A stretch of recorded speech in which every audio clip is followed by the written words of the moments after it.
महादेव, जय गुरुजी, शुक्राना गुरुजी, अनंतम अनंतम शुक्राना। आइए संगत जी गुरु जी की कृपा प्राप्त करते हैं और शिव पुराण के अगले अध्याय की तरफ चलते हैं। संगत जी, कैलाश संहिता गुरु जी की कृपा से संपूर्ण होती है और आज से वायवीय संहिता पूर्व खंड आरंभ होने जा रही है। शुक्राना गुरु जी यहाँ तक पहुंचाने का। आज के अध्याय में हम जानेंगे संगत जी के प्रयाग में ऋषियों द्वारा सम्मानित सूची के द्वारा कथा का आरंभ, विद्या स्थानों एवं पुराणों का परिचय और वायु संहिता का आरंभ।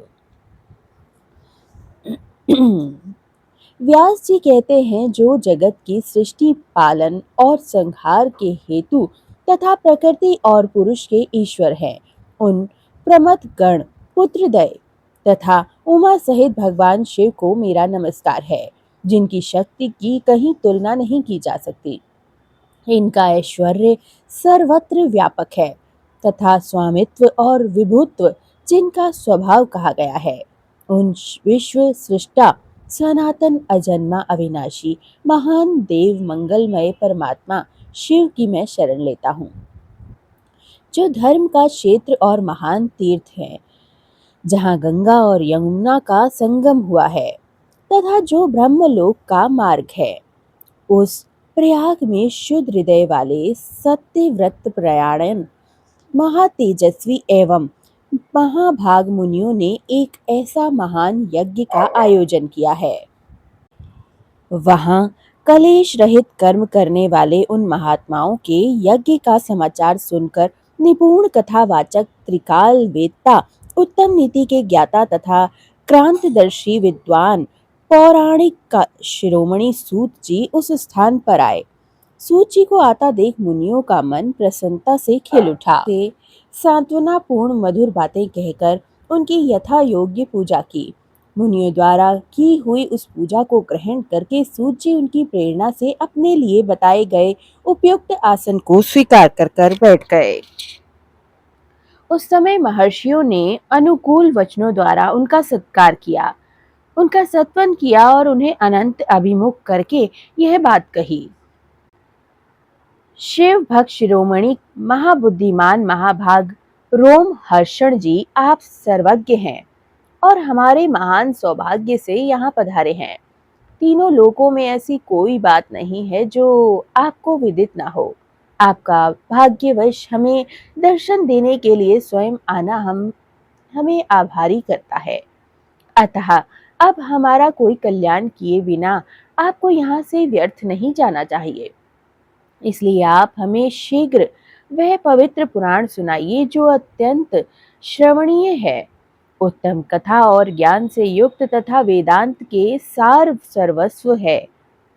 वेदवादी मुनियों ने जब इस प्रकार प्रार्थना की, तब सूत जी ने मधुर न्याय युक्त एक एवं शुभ वचनों में उन्हें इस प्रकार कहा। महर्षियों, आपने मेरा सत्कार किया और मुझ पर कृपा की है। ऐसी दशा में आपसे प्रेरित होकर मैं आपके समक्ष महर्षियों द्वारा सम्मानित पुराण का भली भांति प्रवचन क्यों नहीं करूंगा। अब मैं महादेव जी, देवी पार्वती, कुमार स्कंद, श्री गणेश जी, नंदी और सत्यवती कुमार साक्षात भगवान व्यास को प्रणाम करके उस परम पवित्र वेद तुल्य पुराण की कथा कहूंगा, जो शिव तत्व के ज्ञान का सागर और भोग एवं मोक्ष रूप का फल देने वाली है और साक्षात साधन है।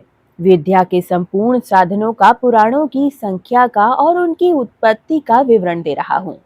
आप लोग मुझसे इस विषय का ध्यान पूर्वक श्रवण करने का प्रयत्न कीजिएगा। 6 वेदांग, 4 वेद, मीमांस, विस्तृत न्याय शास्त्र, पुराण और धर्मशास्त्र, ये 14 विद्याएं हैं। इनके साथ यजुर्वेद, धनुर्वेद, गंधर्व वेद और उत्तम अर्थशास्त्र को भी गिन लिया जाए तो यह विद्याएं 18 हो जाती हैं। इन 18 विद्याओं में से मार्ग एक दूसरे से भिन्न है।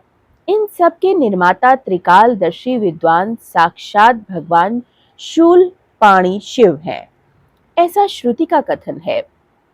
संपूर्ण जगत के स्वामी उन भगवान शिव को समस्त संसार की सृष्टि करने की जब इच्छा हुई, तब उन्होंने सबसे पहले अपने सनातन पुत्र को साक्षात ब्रह्मा जी को उत्पन्न किया और उन प्रथम पुत्र विश्व योनि ब्रह्मा को परमेश्वर शिव ने जगत की सृष्टि का ज्ञान प्रदान करने के लिए पहले सब विद्याएं दी। उसके बाद उन्होंने पालन करने के लिए भगवान श्री हरि नियुक्त किए और उन्हें जगत की रक्षा के लिए शक्ति प्रदान की। वे भगवान विष्णु ब्रह्मा जी के भी पालक हैं। ब्रह्मा जी विद्या प्राप्त करके जब प्रजा की सृष्टि के विस्तार कार्य में लगे, तब उन्होंने संपूर्ण शास्त्रों में पहले पुराण को ही स्मरण किया और उन्हीं को वे प्रकाश में लाए।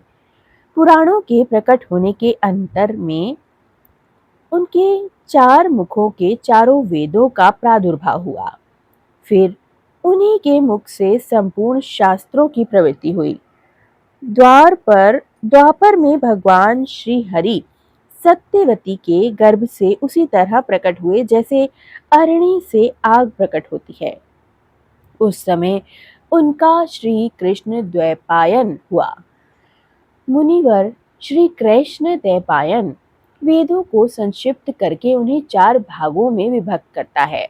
इस प्रकार चार भागों में वेदों का व्यास यानी विस्तार करने से वे लोक में वेद व्यास के नाम से विख्यात हुए। इसी तरह उन्होंने पुराणों को संक्षिप्त करके 4 लाख श्लोकों में सीमित कर दिया। आज भी देवलोक में पुराणों का विस्तार 100 कोटि श्लोकों में किया गया है, जो द्विज 6 अंगों और उपनिषदों सहित चारों वेदों को तो जानता ही है, किंतु पुराणों को नहीं जानता, वह श्रेष्ठ विद्वान नहीं हो सकता। इतिहास और पुराणों में से वेद की व्याख्या करें जिसका ज्ञान बहुत कम है, अर्थात जो पौराणिक ज्ञान से शून्य है। ऐसे पुरुष से वेद यह सोचकर डरता है कि यह मुझ पर प्रहार कर बैठेगा। सर्ग, प्रतिसर्ग, वंश, मनवंतर और वंशानुचरित, ये पुराण के 5 लक्षण हैं। छोटे और बड़े भी भेद के 18 पुराण बताए गए हैं।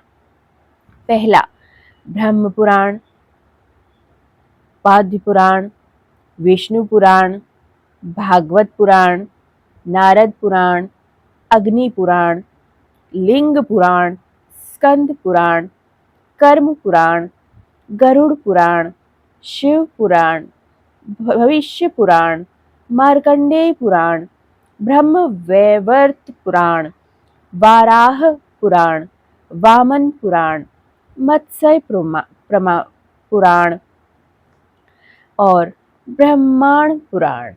यह पुराणों का पवित्र कर्म है।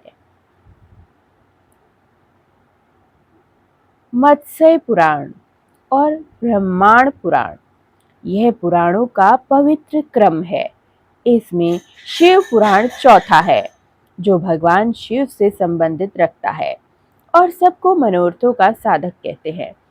इस ग्रंथ की श्लोक संख्या 1 लाख है और वह 12 संहिताओं में विभक्त है। इनका निर्माण साक्षात भगवान शिव ने ही किया है तथा इनमें धर्म प्रतिष्ठित है। वेद व्यास जी ने इस 1 लाख श्लोकों वाले शिव पुराण को संक्षिप्त करके 24,000 श्लोकों में कर दिया। इसमें 7 संहिताएं हैं और पहली विद्वेश्वर संहिता, दूसरी रुद्र संहिता, तीसरी शत रुद्र संहिता, चौथी कोटिस रुद्र संहिता, पांचवी उमा संहिता, छठी कैलाश संहिता और सातवीं वायवीर संहिता। इस प्रकार इसमें 7 संहिताएं हैं। विघ्नेश्वर संहिता में 2000, रुद्र संहिता में 10,500 और शतरुद्र संहिता में 2180 और कोटि रुद्र संहिता में 2240, उमा संहिता में 1840, कैलाश संहिता में 1240 और वायवीय संहिता में 4000 श्लोक हैं। इस परम पवित्र शिव पुराण को आप लोगों ने सुन लिया, लेकिन 4000 श्लोकों की वायवीय संहिता अभी शेष रह गई है, जो 2 भागों में युक्त है, उसका वर्णन भी मैं आपसे करूँगा। जो वेदों का विद्वान ना हो, उससे इस उत्तम शास्त्र का वर्णन नहीं करना चाहिए। जो पुराणों को ना जानता हो, जो जिनकी पुराण में श्रद्धा ना रखते हों, उनसे इनकी कथा नहीं कहनी चाहिए। जो भगवान शिव के भक्त हों, शिवोक्त धर्म का पालन करते हों और दोष रहित हों, उन्हें जांच बूझें और धर्मात्माएं शिष्य को ही इसका उपदेश दें। जिनकी कृपा से मुझको पुराण संहिता का ज्ञान है, उन अमित तेजस्वी भगवान व्यास को नमस्कार है।